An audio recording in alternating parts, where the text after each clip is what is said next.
오늘 일부 예배 오신 여러분들을 주님의 이름으로 환영하고 또 축복합니다. 잘 오셨습니다. 반가운 얼굴 또 이렇게 일주일 만에 뵙게 돼서 정말 큰 기쁨으로 함께 예배드릴 수 있습니다. 가정에서도 예배드리는 분들 비록 뵙지 못하지만 화면으로 이렇게 인사하고 또 화면으로 교제합니다.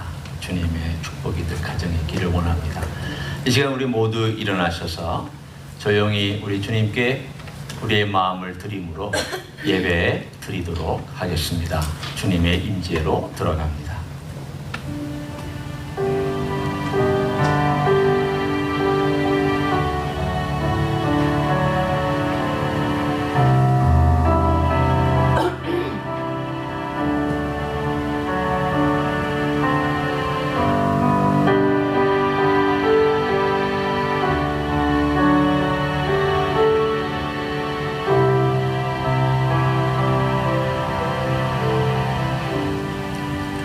주님의 거룩한 보혈로 우리의 영을 새롭게 하옵소서.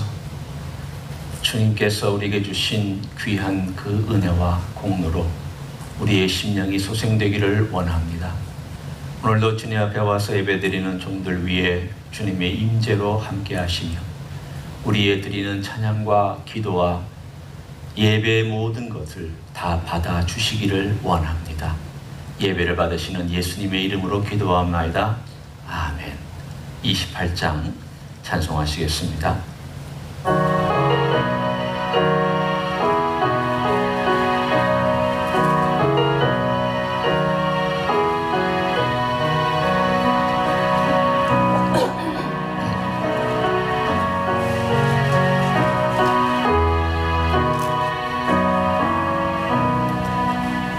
복의 근원 강림하사 찬송하게 하소서. 한량없이 자비하시 증량할 길 없도다. 천사들의 찬송가를 내게 가르치소서. 구속하신 그 사랑을 항상 찬송합니다.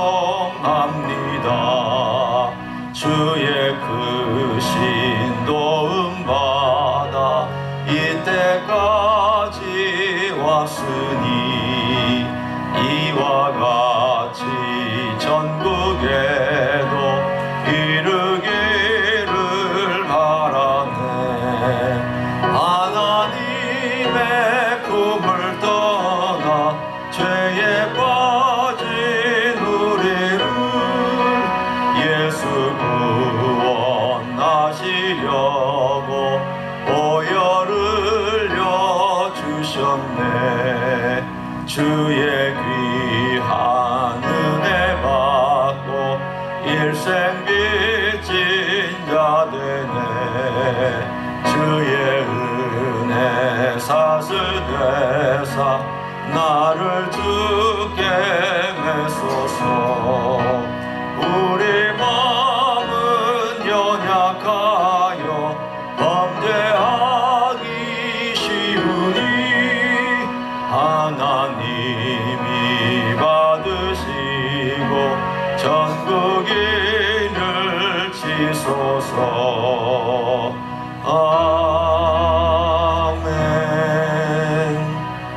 같이 자리에 앉으셔서 중보기도하는 시간을 갖습니다. 늘 같은 기도 제목이지만 그러나 우리의 마음의 중심을 주님께 두고 코로나 바이러스로 인하여 고통당하는 가정과 사회 단을 위하여 그리고 계속해서 이스교회의 연약한 분들과 공동체를 위하여 또한 우리 선교사님들을 위하여 이 시간 중보하는 시간 같습니다. 통성으로 기도합니다. 하나님 감사합니다. 주님 앞에 우리가 기도합니다. 어려운 코로나 바이러스가 줄어들 기미를 보이지 않습니다. 하나님 아버지, 이런 모든 어려움 속에서도 우리 가족들을 지켜주시고 또한 어려움 당한 가정들을 보호하여 주시기를 원합니다. 하나님 민족이 나라가 특별히 미국이 이 코로나 바이러스로 인해서 의견이 갈리고 많은 어려움이 있습니다. 하나님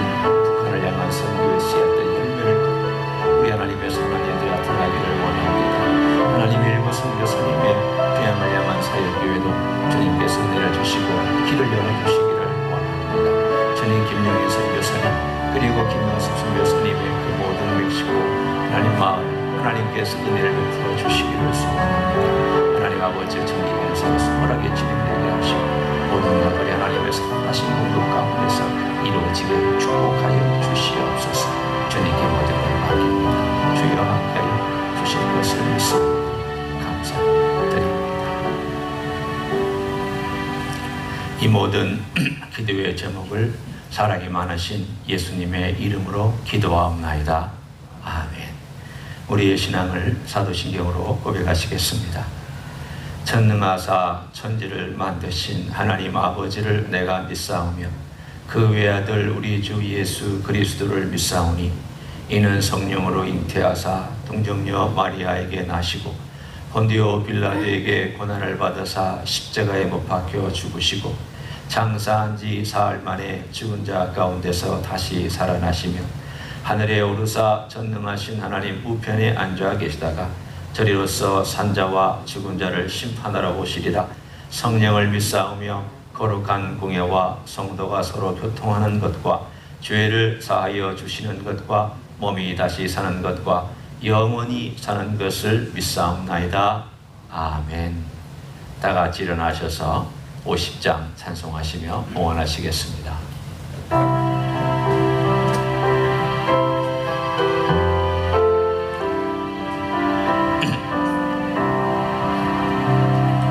내게 있는 모든 것을 아낌없이 드리네.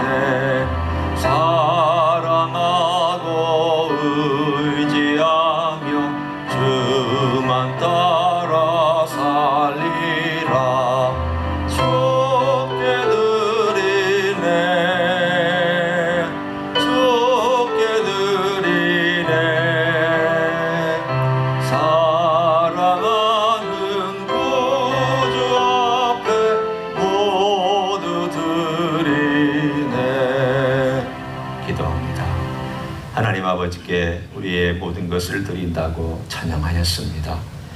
우리의 입술로도 우리의 마음으로도 우리의 행동으로도 삶으로도 우리 주님께 우리의 모든 것들을 바치며 살아갈 수 있도록 도와주시기를 원합니다. 오늘도 주님 앞에 드린 귀한 예물을 받으시옵소서. 하늘의 영광을 위하여 사용하시고 주님의 역사를 위하여 사용하시고 생명을 살리고 구원하는 일에 사용하여 주옵소서. 교회가 주의 말씀대로 흥황하기를 원하오며 이 교회를 도와주시는 주님 늘 항상 함께하사 권속들 위에도 은혜를 베풀어 주시옵소서. 오늘도 귀한 주신 하나님의 사랑과 은혜에 감사하며 예수님의 이름으로 기도하옵나이다. 아멘. 앉으시겠습니다.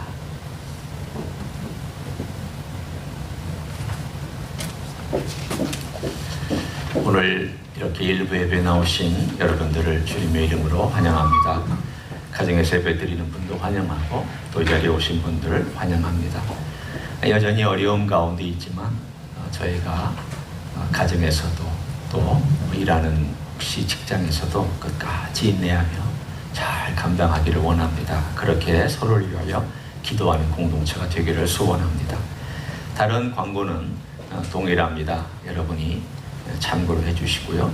한 가지 변화가 있다면 저희가 2부 예배 드릴 때 10시 50분부터 11시 5분까지 김태열 집사님이 찬양을 인도하시므로 저희가 15분 정도 찬양하는 시간을 갖고 예배에 들어가도록 그렇게 하겠습니다.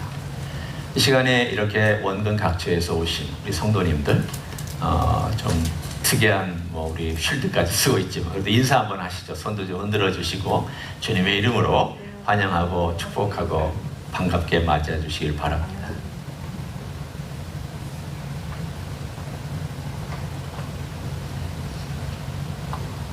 하나님 아버지의 말씀 같이 봅니다. 말씀은 말라기 4장입니다.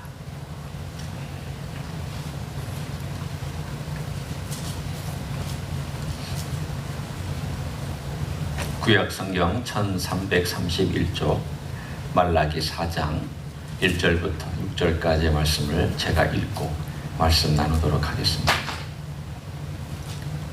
만군의 여호와가 이르노라. 보라, 용광로 불 같은 날이 이르리니 교만한 자와 악을 행하는 자는 다 지푸라기 같을 것이라.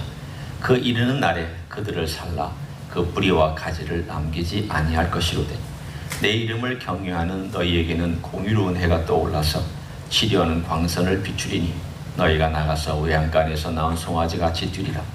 또 너희가 아기를 밟을 것이니 그들이 내가 정한 날에 너희 발바닥 밑에 재와 같으리라. 만군의 여호와의 말이니라. 너희는 내가 호렙에서 온 이스라엘을 위하여 내 종 모세에게 명령한 법 곧 율례와 법도를 기억하라.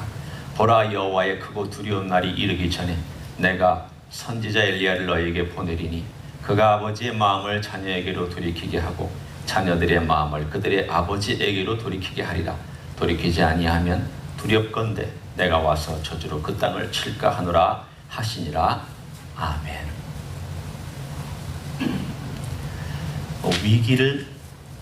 위기로 알지 못할 때 그 위기는 개인이나 사회에 엄청나게 부정적인 결과를 가져올 수 있습니다. 예를 들어 우리 몸에 어떤 신호가 오는데 병으로 인하여서 어떤 신호들이 감지가 되는데 그걸 무시했다. 그러면 그것은 큰 병과 돌이킬 수 없는 결과의 것들로 발전할 수 있습니다. 한 사회가 문제가 되어서 계속 시그널을 보내는데 별거 아니라고 그냥 덮어버리면 결국 그것은 사회를 망하게 하는 그러한 결과를 가져올 수도 있습니다. 근데 많은 경우 알면 그래도 뭔가 대처를 하지만 알지 못하거나 느끼지 못하면 대처하는 게 더디거나 못할 때가 많습니다. 어떤 경우에 암도 그런 것이고요. 우리의 삶에 그런 느끼지 못할 때 그걸 느끼게 해주는 사건이 일어나기도 하고 그걸 느끼게 해주는 사람들의 메시지가 들려오기도 합니다. 오늘 여기 나와 있는 이 말라기는 그 시대의 사람들에게 대부분의 사람들이 느끼지 못했던 것을 느끼게 해주는 메시지입니다. 사람들이 느슨해졌습니다. 신앙적으로도 그냥 이렇게 살지. 뭐 이런 거지. 늘 인생은 그렇게 왔지. 역사는 이렇게 흘러왔지. 나라는 늘 어렵다. 좀 좋았다 나빴다 좋았다 나빴다 하는 거지. 물론 인생은 그런 면이 있습니다. 그러나 그것이 우리의 삶의 영적인 느슨함까지도 가져오게 만든다면 그래서 그냥 하나님 별로 신경 쓰지 않고 신앙생활도 뜨뜻미지근하고 그렇게 산다면 그것은 정말 위험한 위기가 될 수 있습니다. 말라기는 그 시대에 느슨한 사람들에게 큰 목소리로 말하는 듯이 말합니다. 이 사람은 단도직입적으로 말합니다. 심지어는 너희들 안에 이런 생각이 있구나. 그런데 나는 이렇다. 물론 하나님의 음성을 대변하는 메시지이지만 말라기는 그의 솔직하고 단도직입적인 표현으로 너희들이 이러한 것들이 문제다. 너희들의 결혼 생활이 문제다. 너희들이 헌금 생활이 문제다. 너희들이 이웃과의 관계가 문제다. 너희가 나를 바라볼 때 하는 너희들의 태도가 문제다. 구체적으로 이렇게 하나씩 얘기하면서 이것이 바로 너희들이 나를 생각하지 않고 살아간다는 증거라고 명확하게 얘기하고 있습니다. 그리고 나서 오늘 4장에 들어와서는 이 경고의 클라이막스를 보여줍니다. 1장 1절에 말라기는 말라기의 경고라라는 메시지로 시작했다는 것을 이미 언급했습니다. 이 경고의 클라이막스는 여호와의 날이 다가오고 있다는 것입니다. 결국 여호와의 날이 다가오면 지금까지는 희미한 것과 섞여 있는 것들이 명확하게 분리되고 선과 악이 분리되고 거기에 따르는 축복과 저주가 명확해질 것이라는 것을 오늘 4장에 말씀하고 있습니다. 4장은 그런 점에서 좀 먼 미래를 바라보고 있는 내용이기도 합니다. 마치 동전의 양면을 얘기해주고 있습니다. 동시에 한쪽은 축복, 다른 쪽은 저주. 그런데 이것이 지금은 이렇게 희미하게 섞여 있지만 그 날이 되면 이 모든 것이 마치 명확하게 갈라지듯 쫙 하고 갈라져서 축복과 저주가 그대로 드러날 것을 말씀하고 있습니다. 한날에, 그날에 동전의 양면처럼 드러날 것을 말씀합니다. 우리는 아직 그날을 경험하지 않고 있기 때문에 그날이 올까? 과연 하나님이 그날을 말씀하시는데 정말 그날은 올까? 아직 경험해보지 않은 거기 때문에 우리들의 마음은 그렇게 충분히 생각할 수 있습니다. 노아의 홍수하고도 참 비슷한 면이 있습니다. 그 시대에 하나님이 그렇게 심판한다고? 그건 헛소리지, 말도 안 되는 이야기지. 그러다 갑자기 노아의 배 문이 닫히고 나서 비가 쏟아지기 시작할 때 8명을 남기고, 그리고 그 방주 안에 있었던 짐승들을 남기고는 다 멸망했다고 성경은 기록하고 있습니다. 앞으로는 어떤 것일까?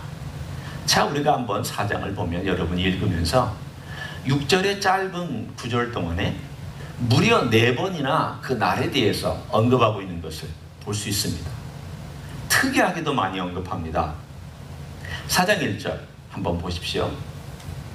만군의 여호와가 이르노라, 보라, 용광로 불같은 날. 그 성격을 불같은 날이라고 표현하고 있고요. 또 중간에 보면 그 이르는 날, 분명히 그날이 이를 것이라고 1절에 2번 말씀합니다.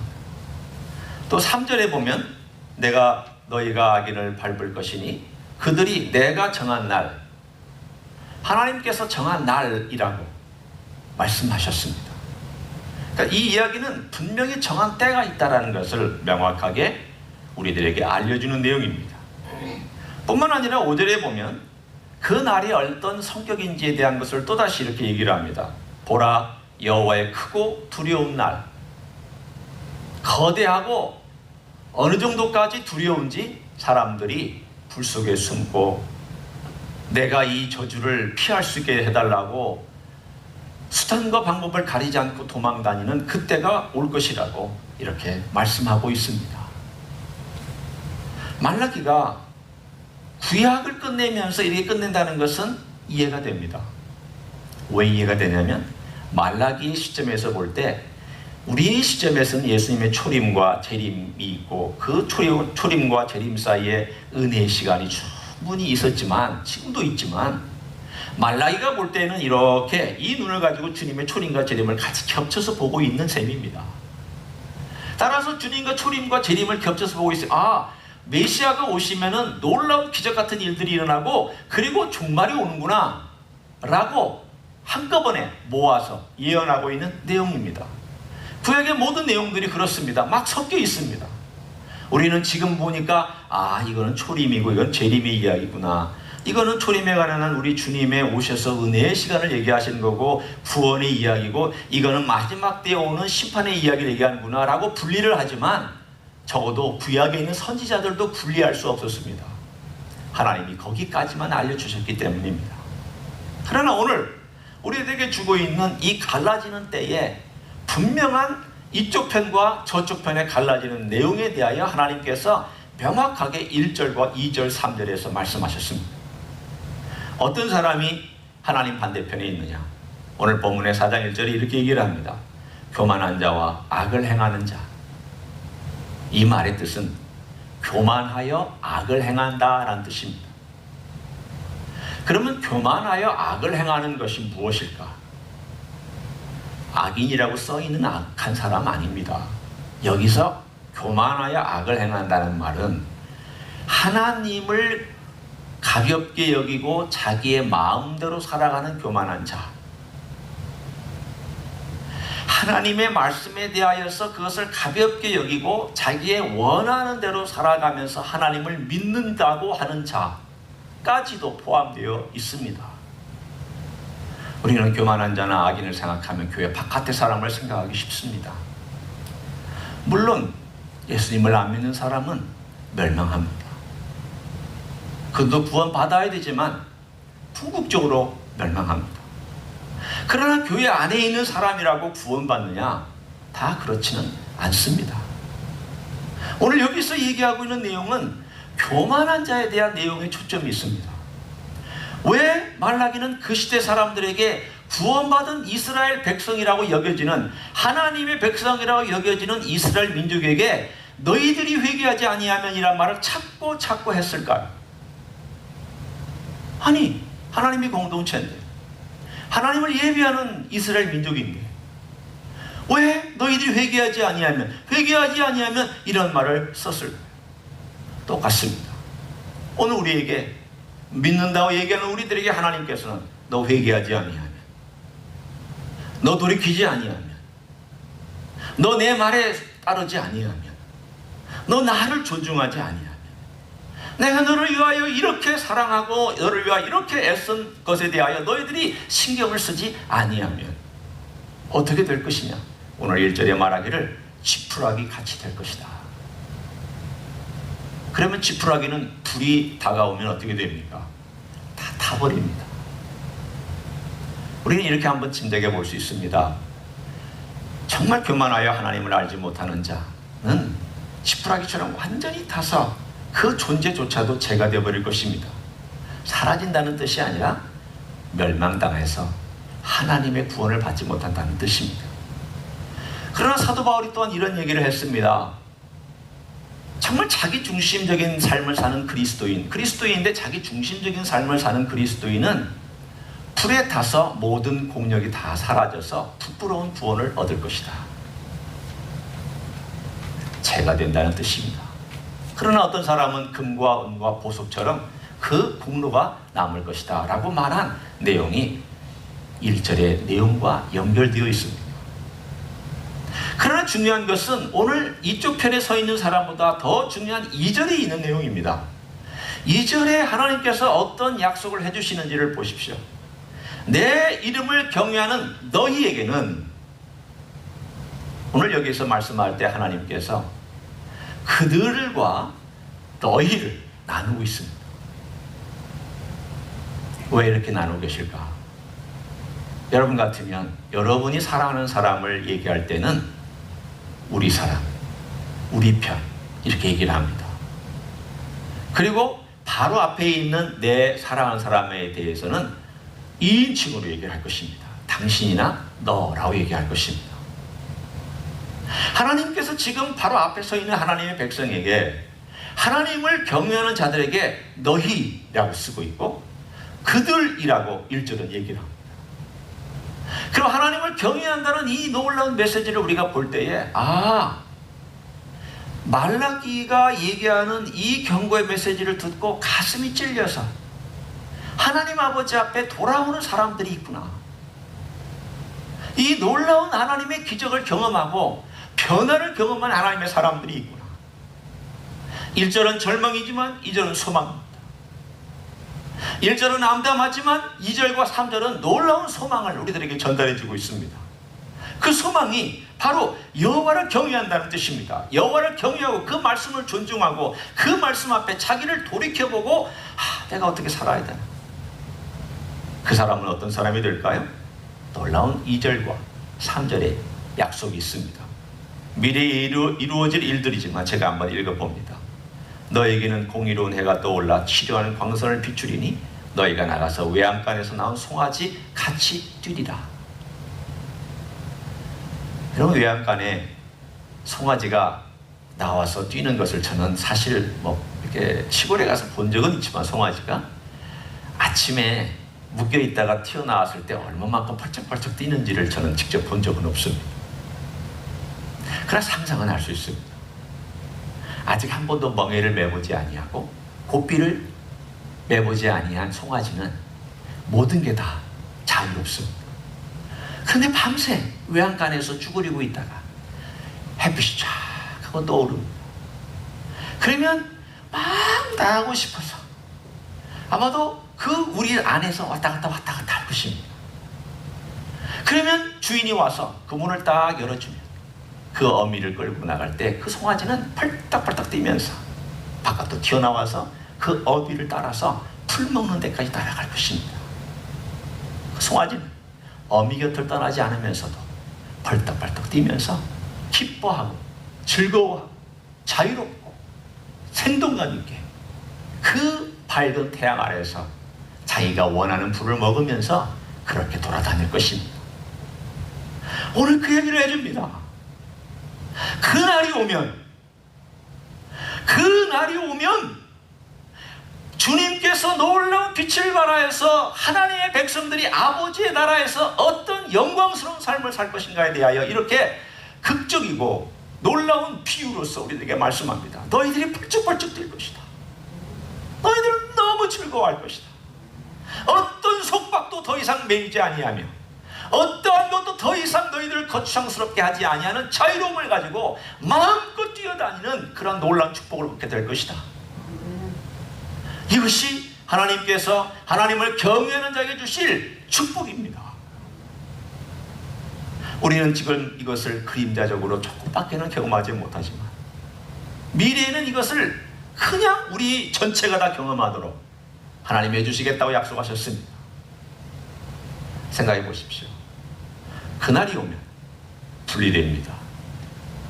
그날이 오면 지금 누렸던 모든 것들은 다 제가 됩니다.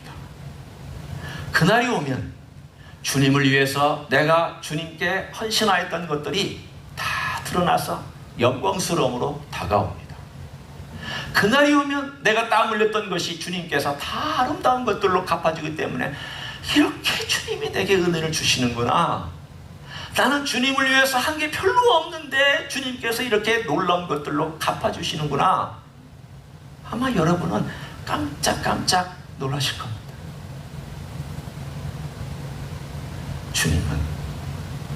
주님을 사랑하는 자를 위하여 놀라운 선물을 준비한다고 특별히 말라기 3장에서도 우리가 지난번에 말씀을 나누지 아니하였습니까? 주님께서 주실 선물, 그 송아지처럼 해맑게, 그리고 그 어미 곁에서 즐겁게 있는 그 송아지처럼 우리에게 다가올 그날을 기대하여 볼 수 있습니다. 왜냐하면 하나님 말씀이기 때문입니다. 지금부터 2400~500년 전에 약속한 말씀이 지금도 유효합니다. 왜냐하면 신약에 와서 이 말라기의 내용을 충분히 뒷받침해주고 더 풍성하게 만들어주는 약속의 말씀이 있기 때문입니다. 그런데 그러면 우리가 그날을 바라보면서 어떻게 살아야 할까? 우리는 어떠한 사람들을 좀 염두에 두고 살아야 될까? 오늘 4절, 5절, 6절은 두 사람을 우리들에게 샘플로 얘기해주고 이 두 사람의 생애에 대하여서 또한 우리가 한번 잠깐 조명해 볼 필요가 있습니다. 4절을 보십시오. 너희는 내가 호렙에서 온 이스라엘을 위하여 내 종 모세에게 명령한 법 곧 율례와 법도를 기억하라. 그러면 우리는 이렇게 아마 즉시 반응할지 모릅니다. 아니, 그리스도인들이 모세의 율법을 기억해야 합니까? 여러분 어떻습니까? 모세의 율법을 우리가 기억해야 합니까? 기억하지 않아도 됩니까? 아마 조금 혼란스럽죠. 아니, 율법은 다 폐한다고 되지 않았나? 우리 예수님 안에서 율법은 더 이상 효력이 없는 것 아닐까? 아닙니다. 율법은 예수님에게서 완성되었습니다. 율법의 일접일획도 없어지지 않습니다. 제가 지금부터 이걸 설명합니다. 우리가 모세 율법을 기억하라, 말라기는 여기까지만 얘기를 했지만 이 모든 부족된 내용들을 누가 다 설명해 주셨는가? 예수님께서 다 설명해 주셨습니다. 제가 두 가지로 이 말라기가 오늘 4장 4절에 얘기한 내용이 어떻게 설명되고 부족한 부분이 보충되었는지를 얘기합니다. 첫째는 예수님이 오셔서 모세의 율법의 모든 자세한 내면과 뿌리까지도 설명해 주셨습니다. 그게 산상수훈입니다. 사람들은 깜짝 놀랐습니다. 아니, 아니 모세 율법이 그것까지 말하고 있다고요? 그렇습니다. 구약은 거기까지 설명하지 못했습니다. 예수님이 오셔서 산상수훈을 말씀하심으로 구약에 하나님께서 이것까지도 말씀하셨구나라는 것을 예수님의 입술을 통하여 듣게 되었습니다. 원수 사랑하라. 이 마음속에 품은 것도 죄다. 예수님께서 해석해 주셨습니다. 예수님의 해석은 새로운 율법을 주신 것이 아니라 있는 율법을 새롭게 해석해 주신 것이고 그동안에 느끼지 못했던 부분을 느끼게 만들어 주신 해석입니다. 그러면 우리는 그렇다면 우리는 산상수훈이 율법의 예수님의 재석이라면 일종의 율법의 전체를 다 망라하고 있는 것이 산상수훈이구나. 우리는 산상수훈에 대하여 신경 써야 됩니다. 근데 문제는 이 산상수훈 우리가만 가지고는 제대로 그것을 할 수도 없거니와 하고 싶지도 않은 마음이 굴뚝 같습니다. 산상수훈을 예수님은 말씀해 주셨지만 동시에 예수님은 율법의 모든 것을 자신의 몸으로 십자가에서 실천하셨습니다. 예수님은 하나님을 사랑하는 것을 십자가에서 실천하셨고 예수님은 자기 이웃을 내 몸처럼 사랑하는 것을 십자가에서 실천하셨습니다.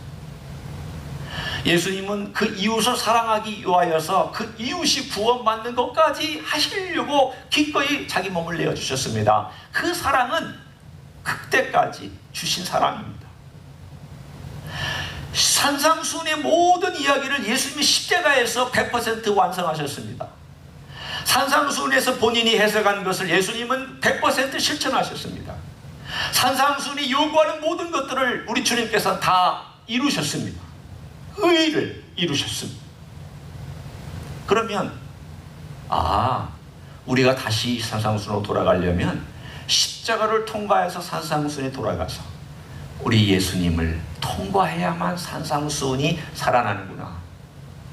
예수님의 보혈을 의지해야만 내가 산상수훈을 실천할 수 있겠구나.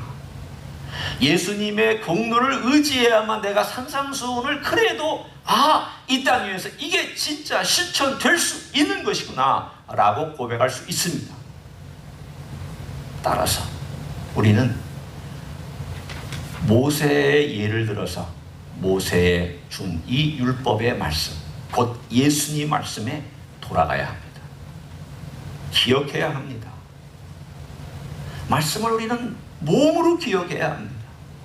내 몸이 기억하지 못할 때는 계속 반복하고 실패하고 훈련하고 또 이것 때문에 내가 어렵고 이것 때문에 마음에 속상하더라도 또 반복하면서 내 몸에 익을 때까지 훈련해야 됩니다. 운동선수를 보십시오.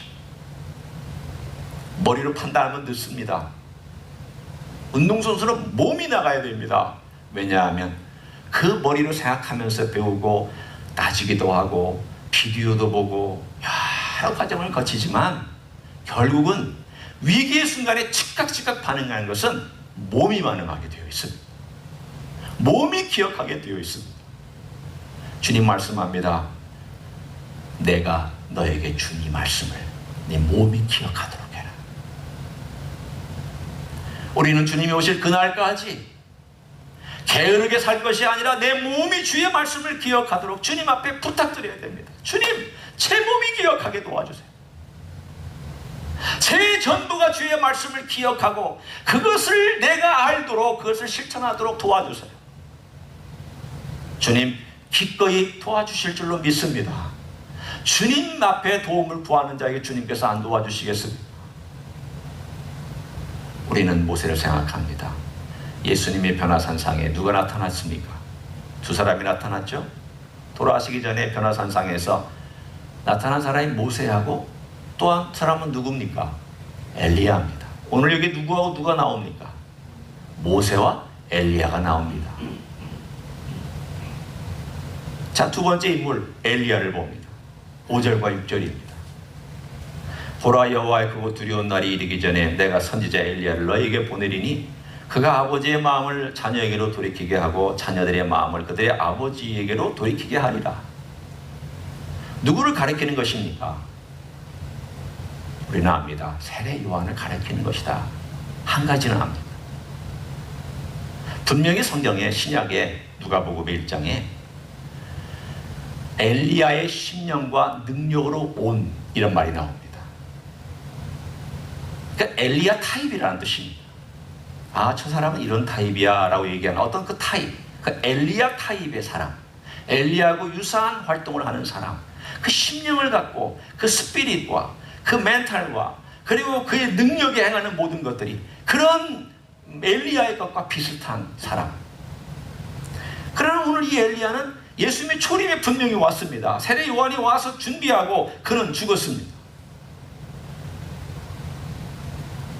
그럼 예수님의 재림 때도 이런 사람들이 있을까요? 예, 있습니다. 이 본문은 우리가 잘 알고 있는 두 사람의 증인에 대한 이야기일 것입니다.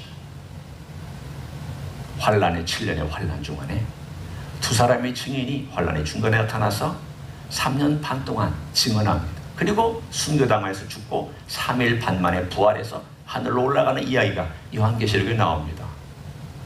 그 둘 중에 한 사람이 엘리야 타입이든지 엘리야든지 우리는 정확하게 모릅니다. 이름 나오지 않습니다. 어떤 사람이라고 얘기하지 않습니다. 다만 오늘의 본문을 유추해서 우리가 볼 때에 하나님께서 하나님의 사람들을 준비해서 보내는 그날이 올 것이다. 그러면 그 사람들이 와서 한 공통점이 무엇입니까? 엘리야의 공통점, 배교의 시대에 하나님께로 돌아오라 말씀했던 사람입니다. 세례 요한, 배교의 시대에 메시아의 오심을 준비했던 사람입니다. 두 증인, 배교의 시대에 오시는 메시아를 준비한 사람입니다. 또 우리가 산상에서 변화산상에서 만났던 모세와 엘리야가 뭘 얘기하고 있었습니까? 메시아의 죽음에 대해서 얘기했습니다. 메시아의 그분의 십자가를 지심에 대해서 얘기했습니다. 이 모든 것들을 정리해 보면 이 엘리야의 사역의 중심은 메시아의 오심을 예수하는 데 모든 초점이 있습니다. 모든 초점이 메시아, 예수 그리스도, 예수 그리스도의 오심, 예수 그리스도 그분이 어떤 분인가, 예수님이 어떤 일을 행하실 것인가, 그분이 어떤 구원을 이루신가, 그분 앞에 어떤 역사가 있는가, 그리고 그분이 오시면 어떤 구원과 심판이 있는가, 이 모든 것들이 엘리야의 사역의 초점입니다. 무엇을 가르치고 있는 것일까요? 장차 그런 일이 있겠지만 우리들에게도 메시지가 있습니다. 모세 율법으로 돌아가라 라고 하는 첫 번째 명령이 있는 것처럼 우리는 세례 요한과 같은 마음으로 우리 주님의 오심을 준비하는 사람, 주님의 오심을 준비하며 너희들이 이 땅에서 걸어가라라고 하는 세례 요한의 메시지를 통하여, 엘리야의 메시지를 통하여 우리들에게 도전해주고 있습니다. 위기의 순간입니다. 말라기 시대에 느슨하게 살았던 사람들에게 위기라고 가르칩니다. 정신 차려라. 말씀으로 돌아와라. 그리고 메시아의 오심을 준비해라. 오늘 이 시대도 비슷합니다. 하나님께서 그 날을 준비하고 있다. 그 날은 구원의 날이면서도 그 날은 심판의 날이다. 그 날은 하나님께서 놀라운 역사를 이루시는 날이면서도 동시에 불로서 심판하는 날이다. 말씀으로 돌아오라. 그 날을 준비하며 말씀 앞에 깨어 있어라. 그리고 그 날을 바라보면서 너희들은 예비하라. 메시아를 준비한 세례 요한처럼 예비하고, 메시아를 준비하는 사람들처럼 예비하고, 너희들의 삶을 예비할 뿐만 아니라 너희 주변의 삶에 대해서도 예비시키는 삶을 살아가라. 이것이 말라기의 마지막 메시지입니다. 오늘 저는 말라기를 마치면서 우리 주님께서 안타까운 심령으로 우리에게 말씀하시는 이 메시지를 우리가 듣고, 이 팬데믹 현상 속에서 우리가 게을르거나 느슨해지지 않고 다시 한번 주의 말씀 앞에 서서 내가 어떻게 이 하루하루를 하나님의 사람으로서 승리하며 쌓아가며 살아갈 수 있을지를 깊이 고민하며 주님의 은혜를 구하는 여러분 되시기를 예수님의 이름으로 간절히 축원합니다. 기도하시겠습니다. 하나님 아버지 감사합니다. 어려운 때를 살아갑니다. 환난의 때를 살아갑니다. 앞으로 하나님의 날이 다가올 것을 우리들에게 말씀해 주셨습니다. 그 날은 심판의 날이기도 하지만 믿는 우리들에게는 구원의 날이요, 희락의 날이요, 기쁨의 날이요, 놀라운 하나님의 빛을 바라보는 날이요, 외양간에서 나온 송아지가 뛰는 그렇게 기쁨의 날이라고 약속해 주시니 감사를 드립니다. 주님, 그날을 향하여서 비록 지금은 갇혀 있지만 언젠가 자유로운 그날을 바라보며 믿음으로 살기를 원합니다. 주님의 주신 은혜를 의지하며 걸어가기를 원합니다. 인내하기를 원합니다. 부족한 저희들 붙잡아 주시고 주님의 사랑과 주님의 은혜로 놀라운 것들로 채워 주시옵소서. 가정에서나 직장에서나 어느 곳에 있든지 주님께서 우리에게 주시는 귀한 은혜와 사랑 때문에 이 경고가 우리를 일으키시고자 하는 메시지인 줄 알고 날마다 주님 앞에 다가와 주님을 의지하는 하나님의 종들이 되게 하여 주시옵소서. 이제는 우리 구주 예수 그리스도의 은혜와 하나님 아버지의 극진하신 사랑과 성령 하나님 교통하심의 역사가 마지막 날이 다가올 때 그 날이 기쁨의 날이 되고 그 날이 만남의 날이 되고 그 날이 준비했던 것들이 다 이루어진 날이 되어 우리 하나님 아버지 앞에서 영광과 존귀를 올리기를 소원하는 가정에서 예배드리는 종들 위에와 이 자리에 참여한 종들 위에와 또 주임대 이수교회 위에와 이민교회들과 한국교회들과 선교사님들 위에 이제로부터 영원히 함께 하실지어다. 아멘.